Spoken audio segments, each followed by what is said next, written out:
Hello, everyone. My name is Grace Lundquist. The brand I developed for my senior line is called Freed. I'd first like to touch on where my inspiration came from and how it evolved over the course of my design process.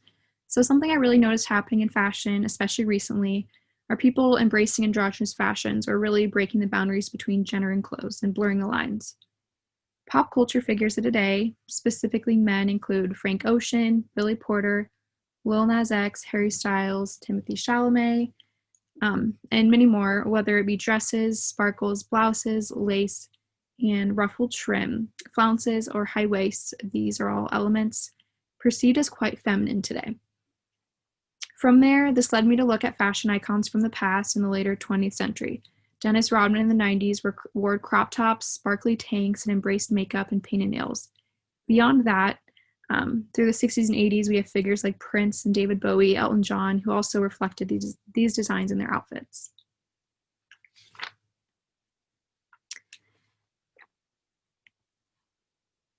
That leads me to the 18th century.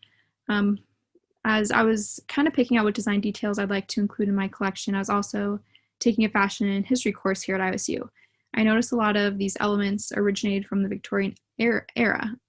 So I started to really make connections between what I was doing for my senior collection and also things of the past that I was learning. So I think connecting all these details really brought my collection full circle and made um, my brand easier to identify by these key details. I think it shows the cycle of fashion and how societal standards have evolved. So the target market I see wearing Freed are both men and women, any gender, no labels, ages 20 to 26. They're in the entertainment industry, whether that be a model, dancer, musical artist, or actor. They live in an urban area, New York City, Los Angeles, London. I picked these because they are big entertainment industry hubs. Education isn't necessary, but a bachelor's degree or less would be probably ideal for the target market. Leisure activities include shopping, Broadway shows, concerts, going out. They're very confident and progressive people, especially with fashion trends, and they're a social butterfly. Some designers include Gucci, Harris Reed, Alexander McQueen. There aren't too many competitors with Freed, but Equipment and All Saints are two that really stood out. So I also conducted some research to help me better understand my um, market. So from the responses I gathered, over 50% feel as though fashion is restricted to traditional masculine and female labels, um, which was not surprising to me because I have noticed that through my research. Over 90% prefer muted or neutral colors over anything else, and 75% found their inspiration from Instagram, which goes to show how influential social media is in today's day and age. Moving on to my brand Freed, I really want to encapsulate my inspiration from fashion leaders into something that more people could encapsulate. I found that many androgynous clothing brands are targeted for women who wore traditionally masculine clothes or tailored items. I couldn't really find, or at least easily find, a brand that designed both men and women figures that included more feminine styles. So Freed aims to do just that. The name Freed came from a lot of brainstorming. I've always resonated with the word peace. So my family is from Sweden, so I was translating words into Swedish, and peace was one of them, and that translated to Fred, and it's spelled Fred. I knew that word wouldn't really mean anything to most people, so I added an additional E in the middle to make an English word freed, or freedom. Ultimately, freed means both peace and freedom, which are two feelings that everyone should possess when they put on their clothes every day. Freed aims to break barriers and instead build bridges between fashion and gender.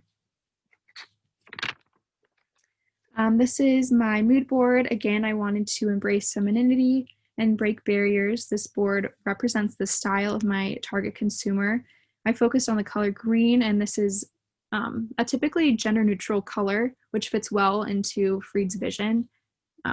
This is also a predicted color for the fall 2022 and 23 season from WGSN.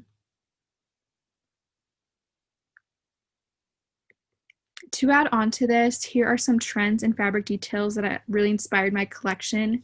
This includes silhouettes with wide leg pants, sheer fabrics, embellishments, trims, ruffles, high necklines, cravats or neckties, and like organza and sequins as well. Some design or pieces I included are here from Gucci, Harris Reed, and Elizabeth Franchi. Next, this is my color palette. Again, really embracing the color green while also including neutrals as well. I included a purple because it is a bit more feminine traditionally. And these kind of muted colors and neutrals also reflected the feedback I got from my survey. Here are 6 illustrations I made at the beginning of my design process, including both men and women are important for this brand. Inclusivity and representation are big values for Freed, and I wanted to visually represent that with my illustrations. For my first finalized design, I chose the Joni blouse and Stevie pants. This was patterned and modeled on a male form, which is now, which was new and experimental for me as a designer. The blouse is made from a reflective organza material and covers the whole body of the top. And then 100% silk fabric lines the yoke and creates the ruffle and the belt. Cover buttons are used for the closure along the center back. The pants are 100% polyester and very structural. I did that intentionally because I wanted to really emphasize the wide leg. I added a slit on the back of the pant legs as well, and the pants are completely lined and with an invisible zipper on the center back. The high neck, ruffle, high-waisted pants, and cinched cuff were all key elements to this design. Here are some more photos.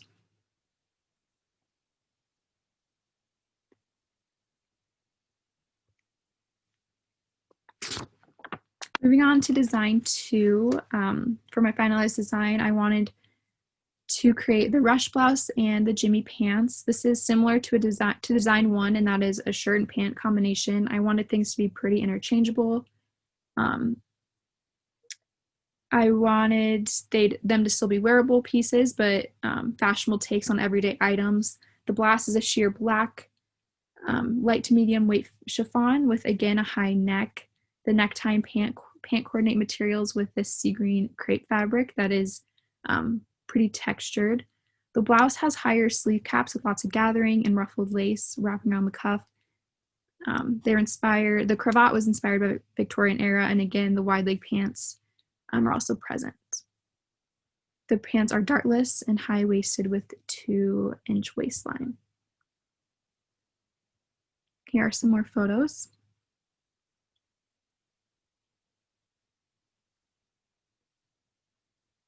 So these are the rest of my technical sketches. I divided them into 2 slides between what would be made on male versus female forms. However, the designs are very interchangeable and can be made for both male and female.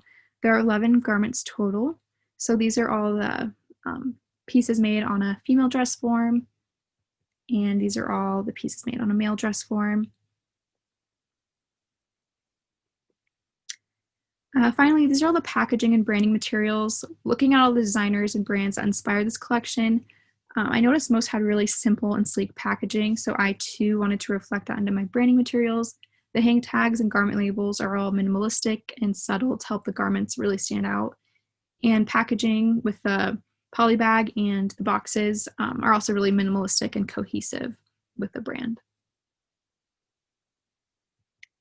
And that is my brand, Freed. I think that this whole concept is something we will be seeing a lot in recent season or in upcoming seasons. I think that this is something that really people are really demanding and is becoming a big statement in fashion. So I'm excited to see where that goes. Thank you.